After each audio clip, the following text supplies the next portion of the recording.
திமுகவை தவிர தாவைக்கு உட்பட எந்த கட்சிக்கும் இஸ்லாமியர்களின் ஆதரவு கிடையாது என்று இந்திய யூனியன் முஸ்லீம் லீக் கட்சியின் தேசிய தலைவர் காதர் முஹிதீன் தெரிவித்துள்ளார்.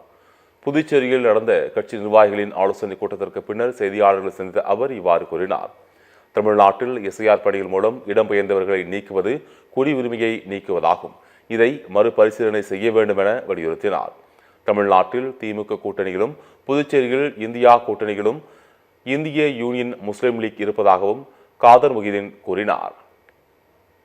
எங்களை பொறுத்த வரைக்கும், தமிழ்நாட்டை பொறுத்த வரைக்கும் சிறுபான்மை சமுதாய முஸ்லிம் சிறுபான்மை மக்களுடைய ஆதரவு திராவிட மாடல் ஆட்சி நடத்தக்கூடிய திராவிட முன்னேற்ற கழக ஸ்டாலினுக்கு அவரோடு இருக்கக்கூடியவங்களுக்கு தான் உண்டு.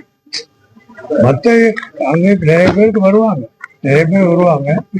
முஸ்லிம்கள் சில பேர் ஒவ்வொரு கட்சியும் இருப்பாங்க.